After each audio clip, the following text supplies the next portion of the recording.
محبوب کی چوکھٹ میں حاضری کا ایک موقع ہے جو نماز کے ذریعے سے نصیب ہوتا ہے۔ تو اگر کوئی شخص نماز کو اپنے لیے بوجھ سمجھتا ہے تو پھر وہ محبوب کی ملاقات کی اہمیت کو ہی نہیں جانتا۔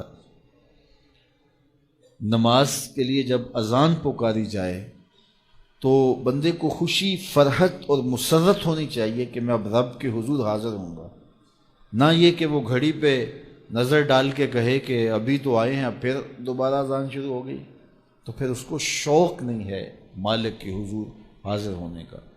حضور علیہ الصلاۃ والسلام تو جب حضرت بلال حبشی کو نماز کے لیے اذان کا کہتے تو یہ ارشاد کرتے، ارحنا یا بلال، بلال اٹھو اور ہمارے دل کو راحت پہنچا دو۔ ارحنا یا بلال، بلال ہمارے قلب کو، ہمارے دل کو راحت پہنچا دو۔ تو یہ حضور کے قلب کی راحت، تسکین اور قرار کا سبب ہے۔ آقا کریم علیہ الصلاۃ والسلام نے معراج کی شب جہاں بہت سارے لوگوں کو عذابوں میں مبتلا دیکھا تو ایک شخص کو دیکھا، رجل مغیب فی نور العرش، کہ وہ عرش کے نور میں غائب تھا، اس کے اطراف میں نور ہی نور تھا اور وہ نور میں ڈوبا ہوا تھا۔ تو پوچھا کہ یہ کون خوش نصیب شخص ہے، کوئی فرشتہ ہے؟ تو جواب آیا فرشتہ نہیں ہے۔ یہ کوئی پیغمبر ہے؟ پیغمبر بھی نہیں ہے۔ تو یہ کون شخص ہے کہ جو انوار الہیہ کے حصار میں ہے اور ہر طرف نور ہی نور پھیلا ہے؟ تو جواب ملا کہ آپ کی امت کا یہ وہ فرد ہے جس میں 3 خوبیاں تھیں۔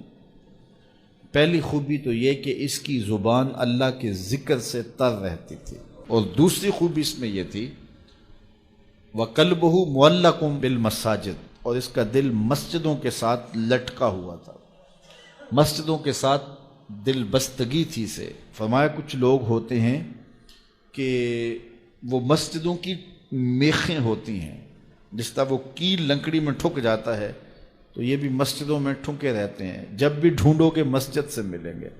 فرمایا کبھی یہ لوگ بیمار پڑ جائیں اور مسجد میں حاضر نہ ہو سکیں تو اللہ کے کچھ فرشتے ہیں جو ان کی عیادت کرنے کے لیے ان کے گھروں میں جاتے ہیں۔ تو مسجدوں کی حاضری، مسجدوں کی تعمیر میں دلچسپی، مسجدوں کی آباد کاری کے لیے کوشش، مسجدوں کی صفائی ستھرائی کا اہتمام و التزام، مسجد کی تعمیرات کے مراحل میں دن رات ان سے وابستہ رہنا، یہ خوش نصیب لوگوں کا مقصود ہے۔